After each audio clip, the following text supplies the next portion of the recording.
Good morning, everybody. This is the Mack Road Church of Christ. This is our Samuel to Chronicles study, and we're looking at 1 Samuel chapter 26 today. And if you remember the chart that I always show you to begin with, this chart here that we have shows kind of where we're at.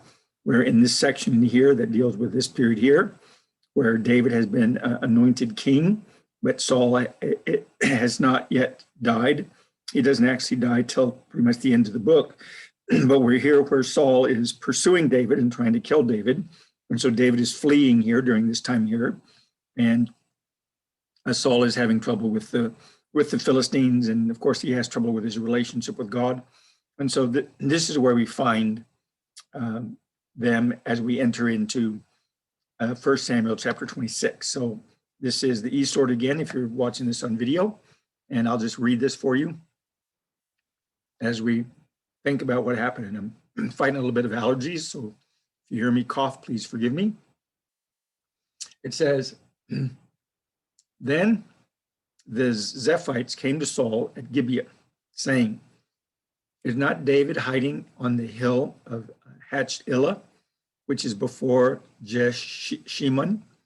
So Saul arose and went down to the wilderness of Ziph, having with him 3,000 chosen men of Israel to search for Saul in the wilderness of Ziph. Saul camped in the hill of Hachilah, which is before Jeshimon, beside the road. And David was staying in the wilderness when he saw that Saul came after him into the wilderness. David sent out spies, and he knew that Saul was definitely coming. David then arose and came to the place where Saul had camped. And David saw the place where Saul lay, and Abner, the son of Ner, the commander of his army. And Saul was laying in the circle of the camp, and the people were camped around him. Then David said to Ahimelech, the Hittite, and to Abishai, the son of Zeruiah, Joab's brother, saying, who will go down with me to Saul in the camp? And Abishai said, I will go down with you. So David and Abishai came to the people by night, and behold, Saul lay sleeping inside the circle of the camp with his spear stuck in the ground at his head, and Abner and the people were laying around him. And then Abishai said to David, today God has delivered your enemy into your hand. Now therefore, please let me strike him with the spear to the ground with one stroke. I will not strike him the second time.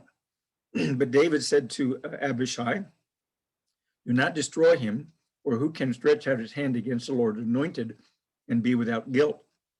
David also said, as the Lord lives, surely the Lord will strike him, or his day will come that he dies, or he will go down into the battle and perish. And the Lord forbid that I should stretch out my hand against the Lord's anointed. But now, please take the spear that is at his head and the jug of water, and let us go. So David took the spear and the jug of water from beside Saul's head, and they went away, but no one saw or knew it, nor did any awake, for they were all asleep, because a sound sleep from the Lord had fallen on them. Now I want to stop there at verse 12. I know the story isn't in there, but I want to stop there so we can cover some of this and talk about it. So you have here, David is still being pursued by Saul, even though Saul, remember, when they met in the cave, and David tore off Saul's robe, or tore a piece of Saul's robe, and spared his life. And Saul had said that he would let David live, that he wouldn't kill him, and that he swore to him that he would do that. Saul is still after David. And so that's kind of Saul's character. He says one thing, he means well at the time, but then all of a sudden he changes his mind, or he changes what he said, or doesn't follow through. And either way, it shows you his weak character. And so it says in verse 1, then the Ziphites came to Saul at Gibeah, saying, is not David hiding in the hill of Hachilah, which is before Jeshimon? And so basically the Ziphites, who were people from the area where David was hiding, came and reported it to Saul. And Saul, of course, was in Gibeah, which was his home base, you might say. And he was there, and so he found out. So it says in verse 2 that Saul arose and went down to the hill country of Ziph, having with him 3,000 chosen men of Israel to search for David in the wilderness of Ziph. So Saul came down with 3,000 men in order to try to find him. They knew what area he was in, but they didn't know the exact place he was in. But they knew that he was around there. So he had his men like scout out and go try to find him. Now, verse 3 says, Saul camped in the hill of Hachilah, which is before Shimon, beside the road. And David was staying in the wilderness. And when he saw that Saul came after him in the wilderness, David sent out spies, and he knew that Saul was definitely coming. And so basically what happens is that as Saul comes out and camps close to where David's hiding, or at least in the same area David's hiding, that David hears about it.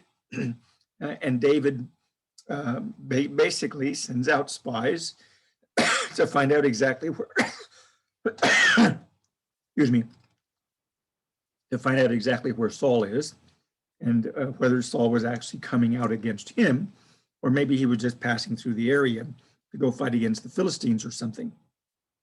And so it says that when David found out that he really was coming after him, and that was his intent, and verse 5 says, and David then arose and came to the place where Saul had camped. And David saw the place where Saul lay, and Abner the son of Ner, the commander of his army. And Saul was laying in the circle of the camp, and the people were camped around him. So there's 3,000 men, and when they would set up camp, basically, as you would suspect, if the king was with them, or if anybody really important was with them, they would be in the middle of the campsite. And so the men would all be laying around in a circle around him. And the idea is that when an enemy came, they would have to get through the men first before they get to the king. And there was no side that was left unguarded because they were in a circle, and the king would be in the middle. And so David saw that. And he also saw that Abner, which was his commander, Saul's commander, was there, and that he was also in the middle with Saul, because he would have been the last defense if somebody came to attack Saul. It was Abner's job to take care of him and to make sure that he could escape. And so anyway, so David saw that. It says in verse 6, oh, and by the way, just a thought, it's interesting that when the children of Israel were wandering around the wilderness and they set up camp, God was always in the middle of their camp. They would have the tribes, 4 tribes on the north, 4 tribes on the east, 4 tribes on the south, and 4 tribes on the west. And they basically encircled the tabernacle, which was in the middle of the camp. And so you see the same kind of situation, that the children of God are guarding the most important element of their forces, and that would be God. And that's what you see here in a secular way with Saul, that Saul is in the middle because he's the one they need to protect. He's the king. And so they camped around him. Now, verse 6 says, then David said to Ahimelech, the Hittite, and to Abishai, the son of Zeruiah, Joab's brother, saying, who will go down with me to Saul in the camp? And Abishai said, I will go down with you. And so he points out that he's going to go down with him. And so he takes Abishai, who is the brother of Zeruiah, and they're going to go down and they're going to scout around in the camp. But David has an idea. And now I don't know whether David had this idea because the Lord told him that it would be successful, or whether he just decided to do it on his own. I think it's rather interesting that David would say, let's go down to the camp and let's walk straight smack dab in the middle of the camp where Saul is.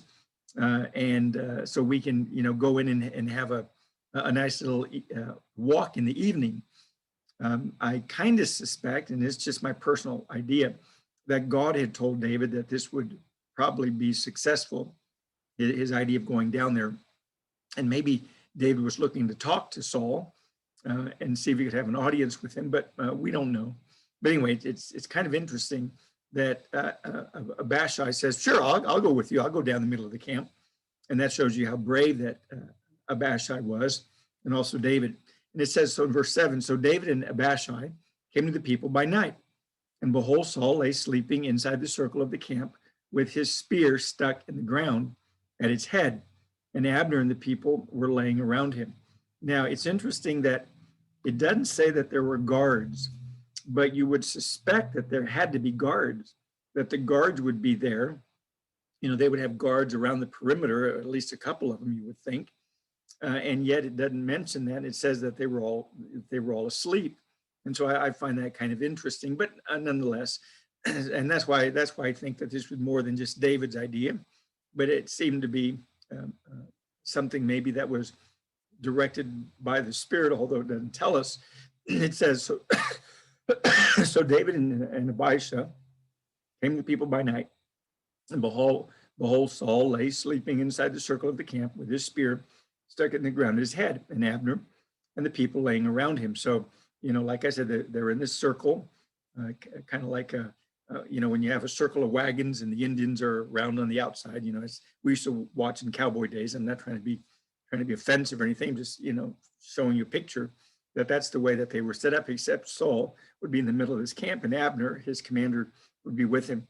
And so it says Abner and the people were laying around him. Now, verse 8, it says, then Abishai said to David, today God has delivered your enemy into your hand. Now, therefore, please let me strike him with his spear to the ground with one stroke, and I will strike him, and I will not strike him the second time. In other words, Abishai, who was brave and willing to come with David, when he saw an opportunity to defeat David's enemies, he wanted to take it. And he was being kind when he says to David, you know, and I'll kill him in one blow. In other words, I'm not going to make him suffer. He won't suffer. You know, it'll basically be painless for him. Maybe he was going to chop off his head or something, he thought, and he would die instantly. And so therefore there wouldn't be a lot of pain, as if that would make David feel better, that at least Saul wouldn't suffer. And so Abishai said that and said, you know, I will strike him and not strike him a second time. Now verse 9 says, but David said to Abishai, do not destroy him, for who can stretch out his hand against the Lord's anointed and be without guilt? And so basically what David says is God picked him to be king. And if God picked him to be king at the time, then you and I shouldn't be individuals who go around killing. Now, what's interesting is David also was picked up to be king, but he was going to be king after Saul.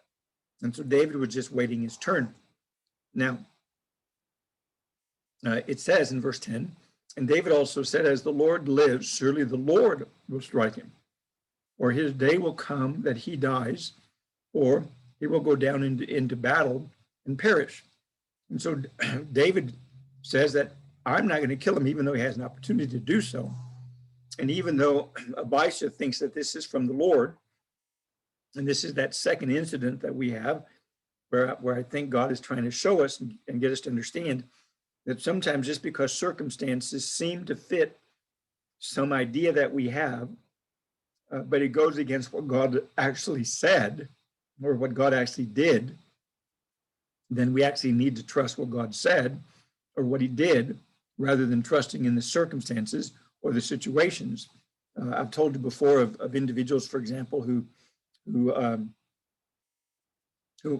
for example, say that you know, their wife doesn't treat them properly, and they've been praying to God about it, and all of a sudden a new secretary comes into their office, and they seem to hit it off, and you know, she's maybe even a believer, and before you know it, he you know, starts thinking to himself, well, you know, God's giving me this new woman here, this new person to be my mate, and we'll be able to do a lot of work for God, you know, but I'm going to have to divorce the other one. And the fact is that the other one and I argue all the time. And so we rationalize it and say, well, God wouldn't want me arguing with them. So therefore I'll divorce her and marry this other one because God put her into my life.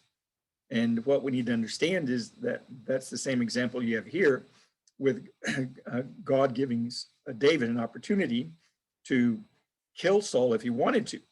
But David wasn't going to do that because he knew that it was the Lord's job to strike him. And that's what he says in verse 10. Surely the Lord will strike him. In other words, if the Lord wants Saul dead, then the Lord will do it.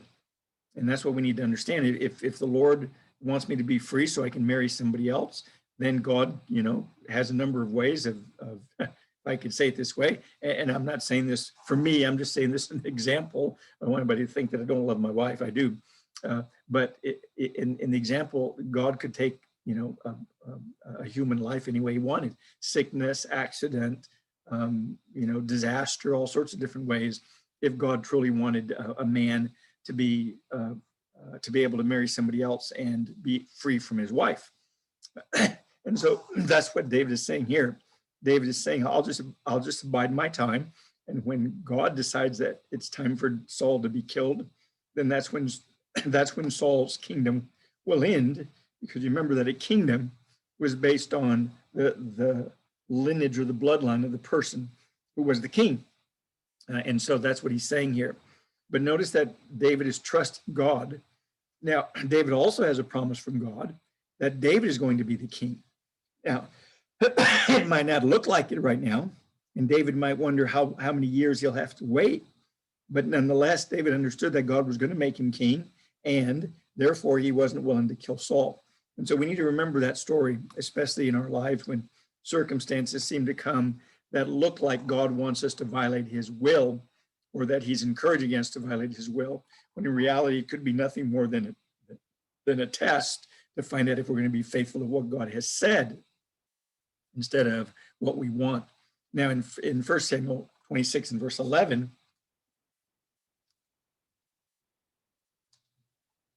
David says, "The Lord forbid that I should stretch out my hand against the Lord's anointed.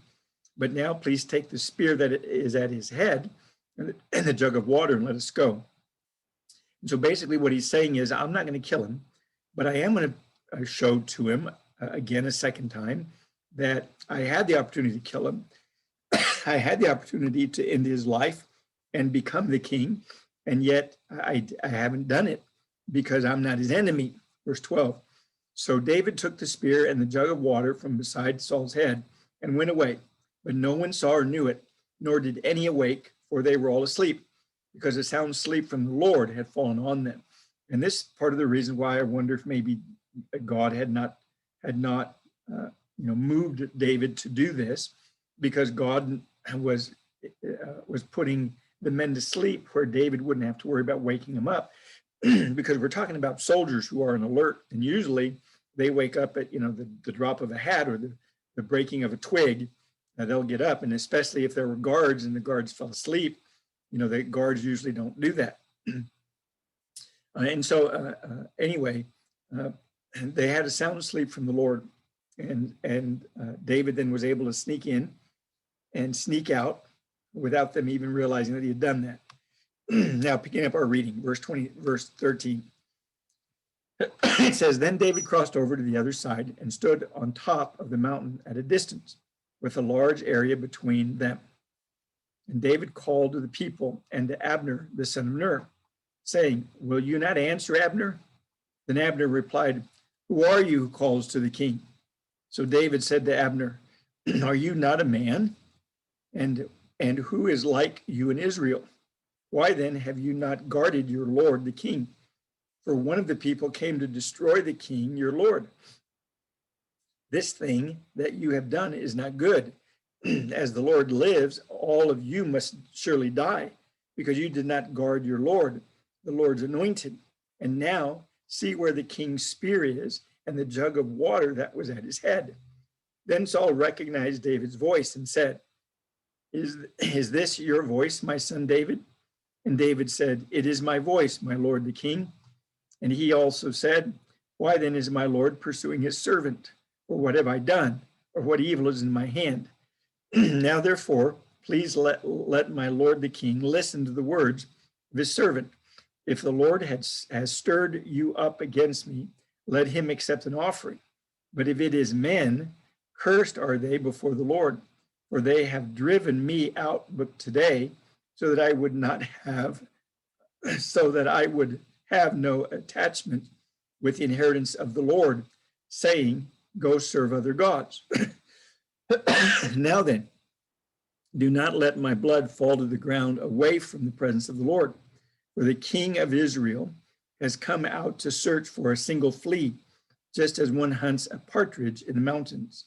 Then Saul said, I have sinned.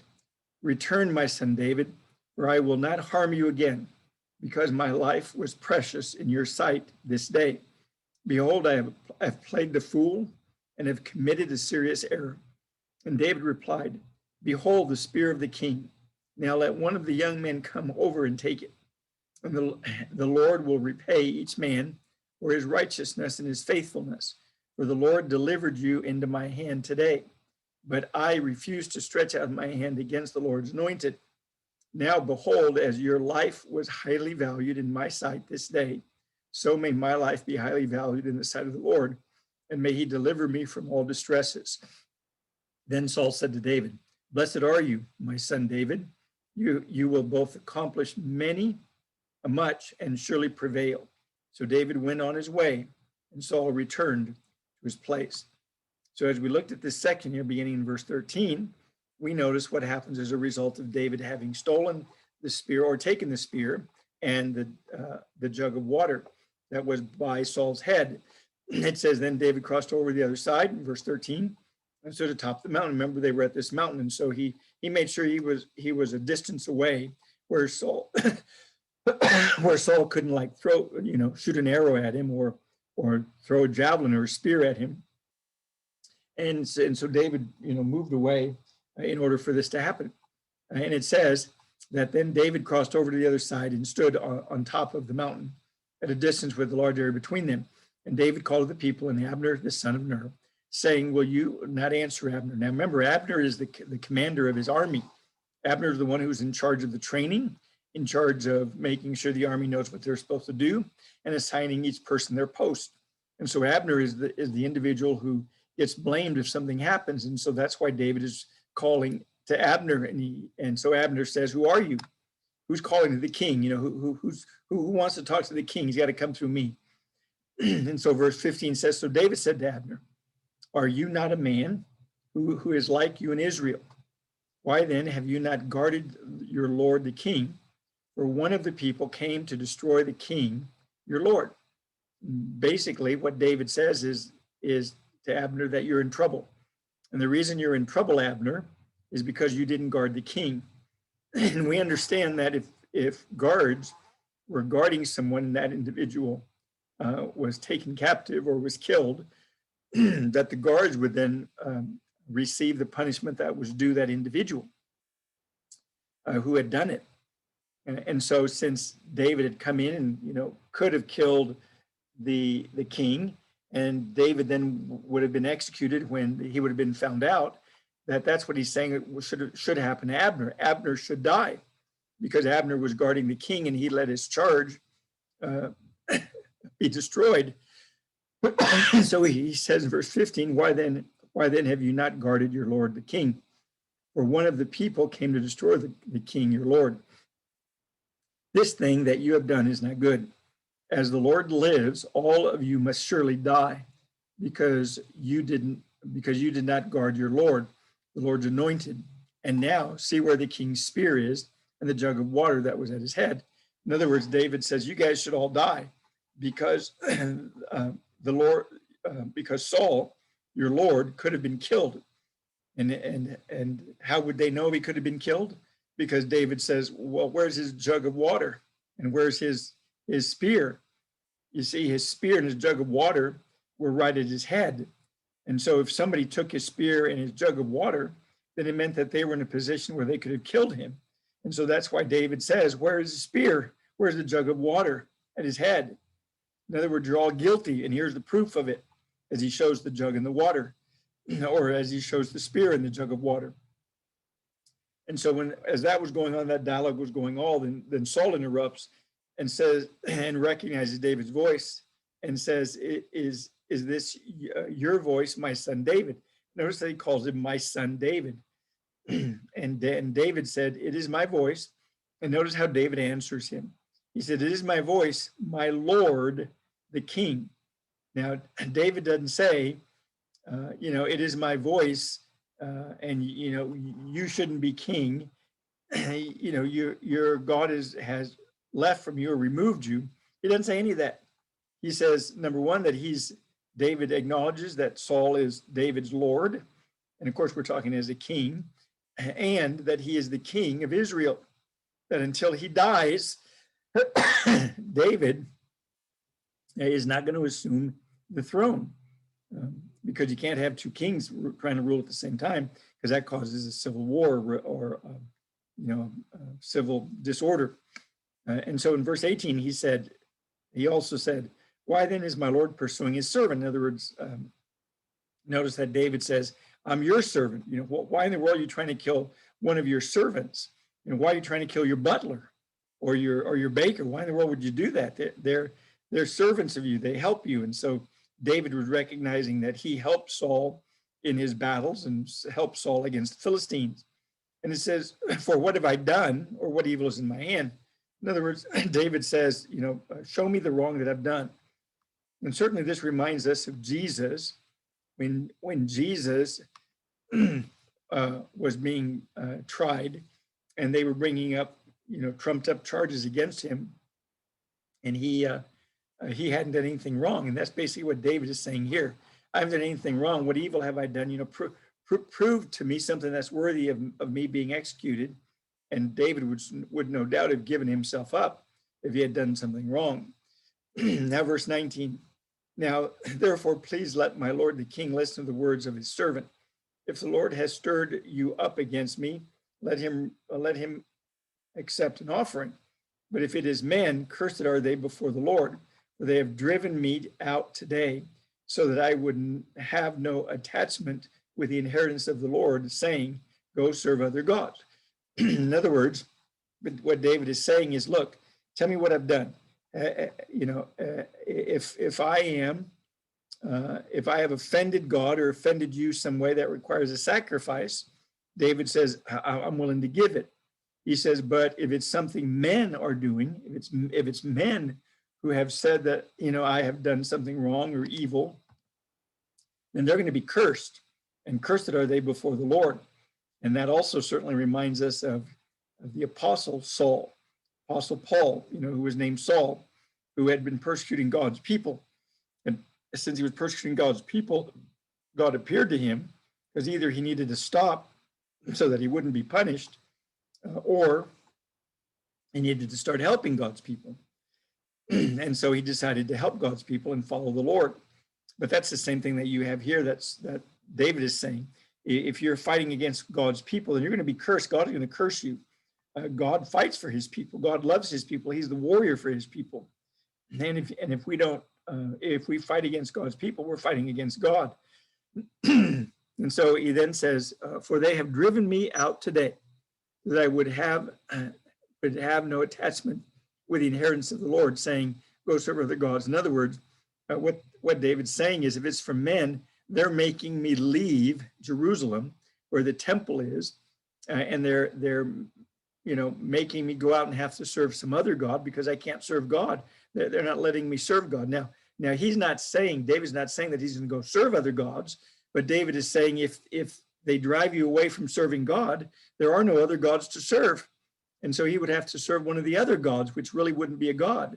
And so David is basically saying, look, as long as you're chasing me, I can't be serving God. I can't go in the temple. I can't offer sacrifices there, the usual things in the temple he can't do. Now, verse 20, he says, now then, do not let my blood fall to the ground away from the presence of the Lord. For the king of Israel has come out to search for a single flea, just as one hunts a partridge in the mountains. And so David says, and besides, I'm a flea. So, don't let my blood fall to the ground is the idea of don't let me die outside of God's presence. If David doesn't mind dying, but he wants to die in the presence of God. He wants to die as a faithful man and not as a criminal. See, criminals die outside of the presence of God, but faithful individuals die in accordance with God, in accordance with what God is teaching and what God says. And so that's what David is saying here. And he's saying, you're chasing me like if I'm some kind of flea, or if I'm some kind of bird that you're hunting for, you know, because that's what Saul did. He came out into the woods to find a David hiding, and you know, just like you go out in the woods to hunt for pheasants or birds, that's what they were doing with David. Now, verse 21 says, "Then Saul said, I have sinned. Return my son David, for I will not harm you again, because my life was precious in your sight this day." And so again, we see Saul here. Saul says, "Okay, fine. I sinned. You know, I promise I won't hurt you. Come back to us." Saul also says, "Behold, I have played the fool and have committed a serious error." And so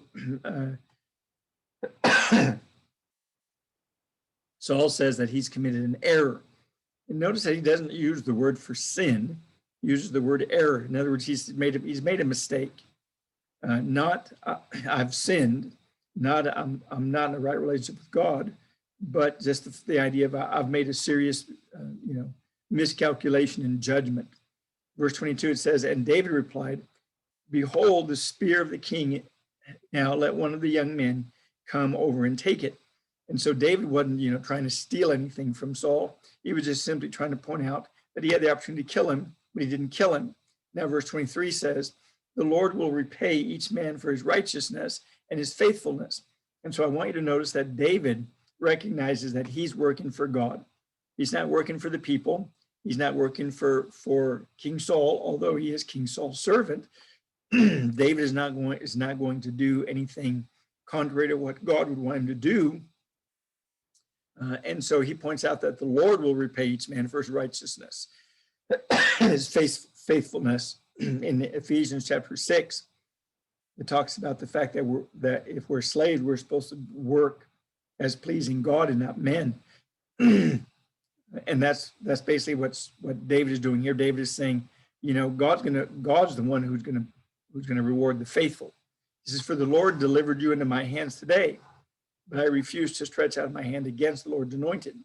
And David means by that God's going to bless me because I'm doing what's right. I had the opportunity to kill you. God gave me a test. He gave me an opportunity in this situation where I could have executed my enemy, and maybe the people would have gone along with me. Certainly the young man that was with David was willing to kill Saul, and yet Saul didn't do it. And yet David didn't do it. And so David passed the test. David stayed faithful to God as he was intending. And so in verse 24, it says, "Now behold, as your life was highly valued in my sight this day, so may my life be highly valued in the sight of the Lord, and may he deliver me from all distress." Now, notice that David says, "Now behold, as your life was highly valued in my sight." David doesn't say, "May my life be highly valued by you." He says, no. He says, "So may my life be highly valued in the sight of the Lord." Because it doesn't matter what people think of us.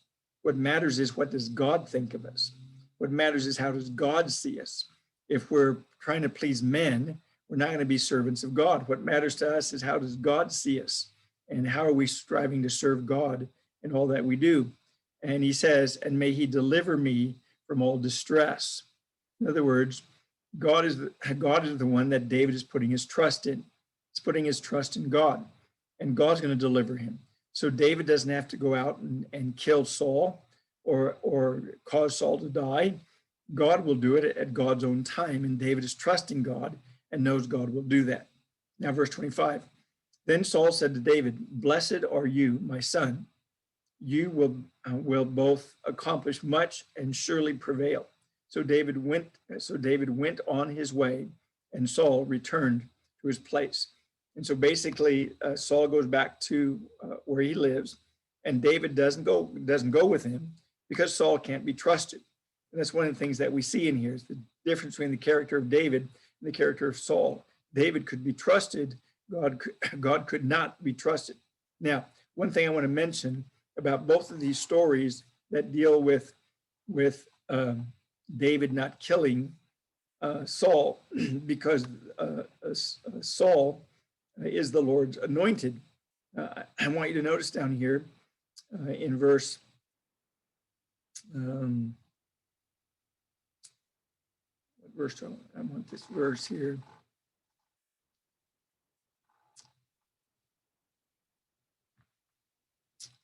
verse 9.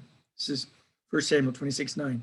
But David said to Abishai, because Abishai wanted to kill Saul when they're all asleep and they're there by his beside him, and they're going to take the spear and the jug of water.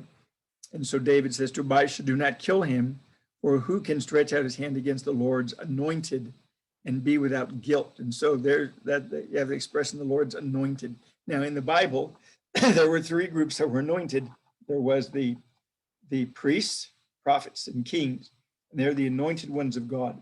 Now, both those stories point out that you're not supposed to harm the Lord's anointed.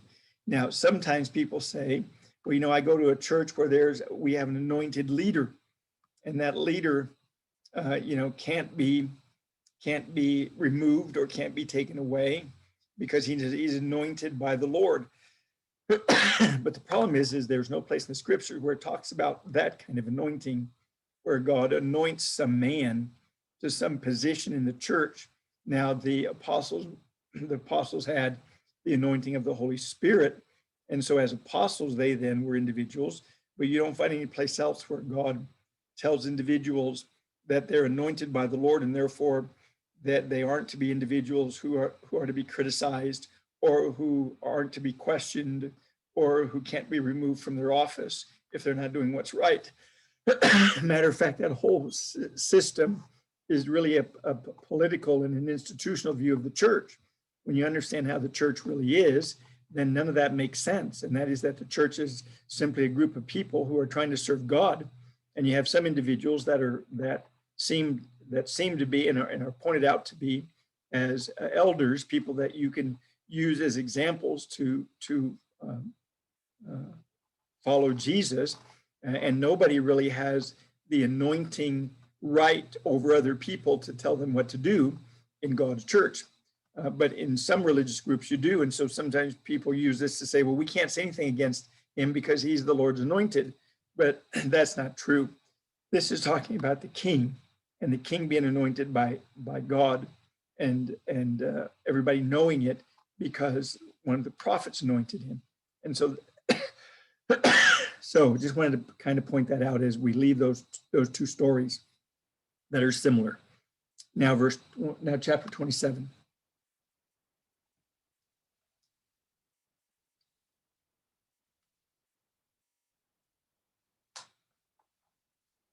Verse 1 says, then David said to himself, now I will perish one day by the hand of Saul. There is nothing better for me than to escape into the land of the Philistines. Saul then will despair of searching for me anymore in all the territory of Israel, and I will escape from his hand. So David arose and crossed over, he and the 600 men who were with him, to Achish, the son of Mack, king of Gath.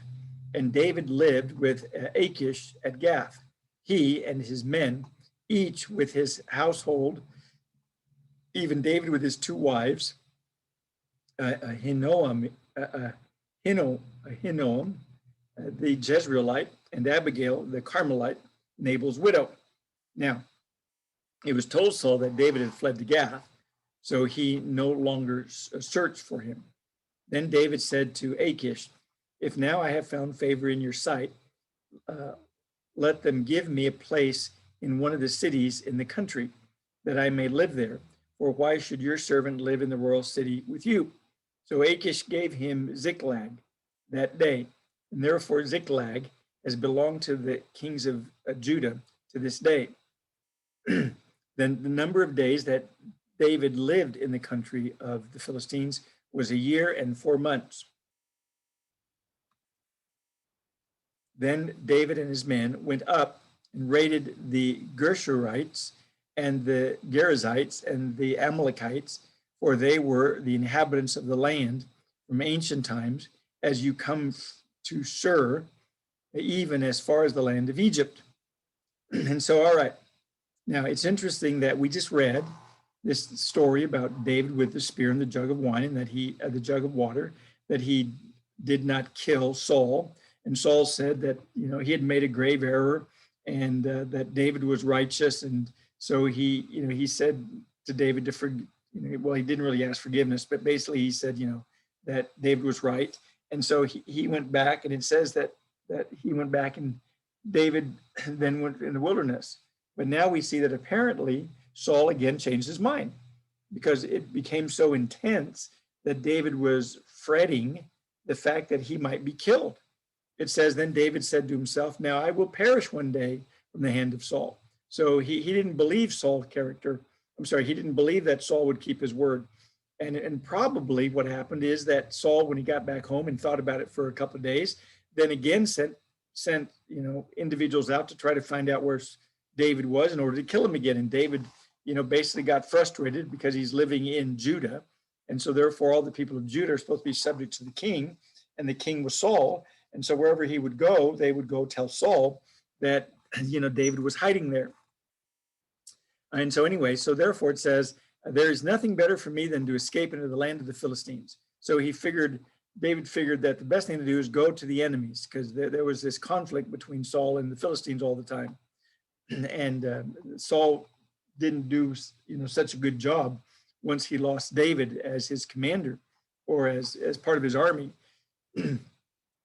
And so when David went into the Philistines, it says, and Saul then will despair of searching for me anymore in all the territory of Israel, and I will escape from his hand. So David thought, I'll go to the Philistines, and that way Saul will quit searching for me, because he's not going to want to start another war with the Philistines. And so it says in verse 2, and so David arose and crossed over, he and the 600 men who were with him, and to Achish, the son of Mack, king of Gath. Now, you have again the word Achish. And I would suggest to you, I don't know whether archaeology or linguistics would go along with this, but it seemed that Achish was more of a title than it was a name. And by that, I don't mean that it couldn't be a name, but it's kind of like, I think, the names of the kings of England. For example, when you become a king, you take a royal name, like you're King Edward, or if you're in the line of the popes, if you're appointed to be a pope, then you take, one of the names of the popes, like, Pope John II or Pope Peter III or whatever. And so they become more titles than they are names. And don't misunderstand me, I'm not in agreement with calling, anybody a pope or anything. I'm just trying to show you how names sometimes mean more than just a person's name. They're actually a title, even though they're a name. And so I'd suggest to you that that's why we have Achish here, because we have a couple of times when there's a king in the Philistines, and his name is Achish. So I'm kind of thinking maybe Achish is one of those royal names, or it could actually just simply mean a royal title. We're really not sure. But anyway, so he goes to Achish, the son of Mack, king of Gath. See, he's the king. So Achish could just be king in the Philistine language, for all we know. But anyway, so he's the king of Gath. So David decides to go to the king of Gath. Now, as David goes, you might wonder, well, why would David go down there? Wouldn't the Philistines want to kill David because of all the battles that David did?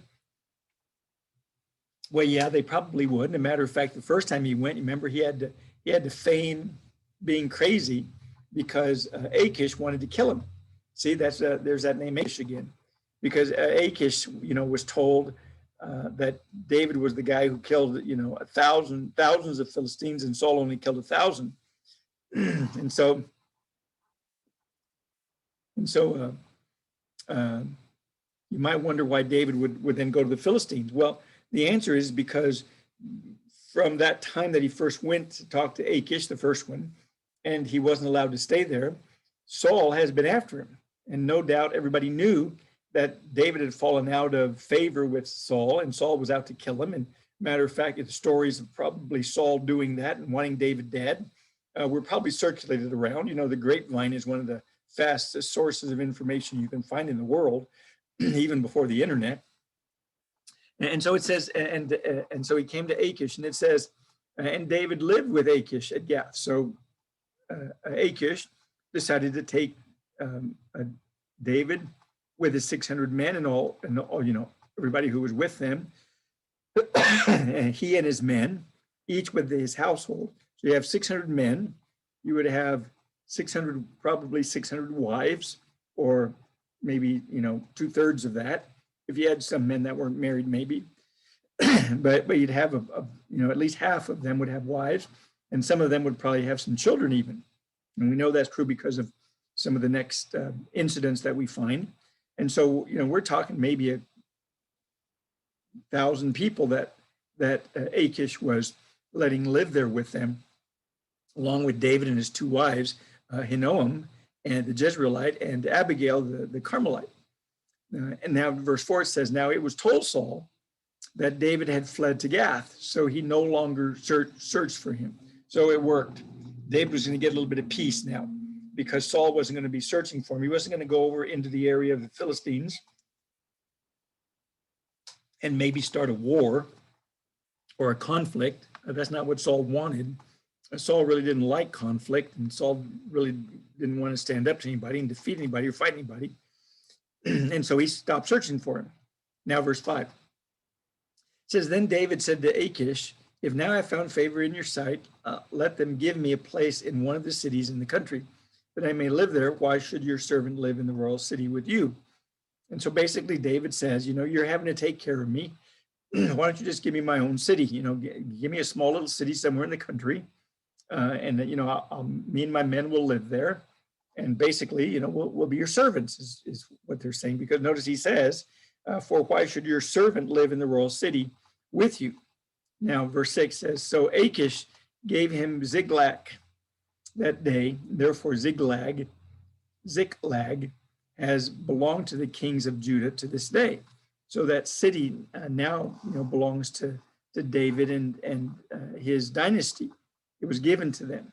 Now, verse 7 says, and the number of the days that David lived in the country of the Philistines was 1 year and 4 months. So remember, David had an opportunity to kill Saul, but he said, I'm going to wait for God to do his part. Well, it's been over 16 months that David did that, and he's still waiting for Saul to die and for God to take Saul out so that David can become king. And so he lived with the Philistines about a year, almost 1.5 years, 1 year and 4 months. And it says, now David and his men went up and raided the Geshurites and the Gerizzites and the Amalekites, for they were the inhabitants of the land from ancient times, as you come to Shur, even as far as the land of Egypt. Now, what I want you to remember as you think about these raids is it says that these were the people who were inhabitants of the land from ancient times. In other words, when the children of Israel first crossed into the promised land, God told them they were supposed to destroy all of the Canaanites. And these are still some of the Canaanites that are living in the land.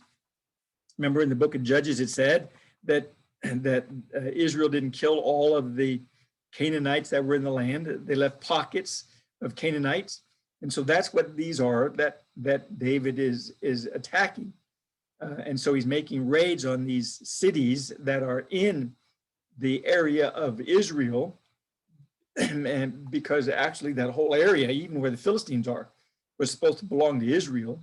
God gave them the whole land there. And the Philistines, weren't individuals who had their own territory there. They were supposed to be taken care of too during that time. But nonetheless, it says, and went up and raided the Gershurites and the Gerizzites and the Amalekites. And so he went up to fight against these old ancient nations that should have been killed. And then he would come to Sur, that's the south, even as far as Egypt. So he would, make way down to Egypt in his raids. And that's what he would do.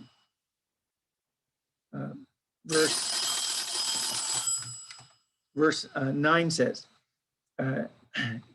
David attacked the land and did not leave a man or a woman alive. And he took away the sheep, the cattle, the donkeys, the camels, and the clothing. Then he returned and came to Achish. Now Achish said, where have you made a raid today? And David said, against the Negev of Judah, and against the Negev of the Jerahmeelites, and against the Negev of the Kenites. And David did not leave a man or a woman alive to bring to Gath, saying, otherwise they will tell about us, saying, so has David done, and so has been his practice all the time he has lived in the country of the Philistines. So Achish believed David. He has surely made himself odious among his people, Israel. Therefore, he will become my servant forever. So, as David does that, verse 9, it says David would go and attack the land, and he did not leave a man or a woman alive. And he took away the sheep and the cattle and the donkeys and the camels and the clothes. Then he returned and came to Achish. So basically, when he would go on a raid, he would go to one of these ancient cities that had these ancient people in it. They weren't Israelites, but they lived in the land of Israel because the territory belonged to Israel. God gave it to them. And so David would go in and attack them. And when he would attack them, he would kill everybody. He would kill the men and the women. He would kill everybody, not leave anything. And he would take the sheep and everything with him so that, of course, he could provide for his men. Now, when Achish, would see him coming back, or it would be reported to him, Achish would ask him, well, where did you make a raid today? And David would say, against the Negev, and that's the word for south of Judah, and against the Negev of the Jerahmeelites, and against the Negev of the Kenites. And so, he kind of technically didn't lie. He did go in the south area, but he didn't go and fight against Israel in the south. He went and fought against those pockets of resistance that were still in there that were enemies of Israel. But since he didn't leave anybody alive, nobody could really say otherwise. Now, verse 11, and David did not leave a man or a woman alive to bring to Gath, saying, otherwise they will tell about us, saying, so has David done, and so has been his practice all the days he has lived in the country of the Philistines. And so basically what David says was, or what David did was he killed all the men because they would report to Gath, because Gath would be like their capital, they might say. So he wouldn't leave anybody in order for them to go talk to Gath and find out that David was actually fighting against the ancient cities that were there instead of Israel. And so David had done, and so it was his practice the whole time that he lived in the country of the Philistines. So David really didn't fight against Israel, although he fought in Israel. He fought against those ancient cities. Now, as a result of that, it says, so Achish believed David. And Achish was basically saying to himself, man, as he surely made himself odious among the people, his people Israel, therefore he'll become my servant forever. In other words, Achish says, man, David is really, causing Israel to hate him. They're his enemy now. So therefore, since David is Israel's enemy, he can be my friend and he can be my servant forever. And so that's where we're going to stop today, and pray that you learn some things that would help you in your service to God, and hope the history helps you understand how God works among the nations. And pray God blesses you.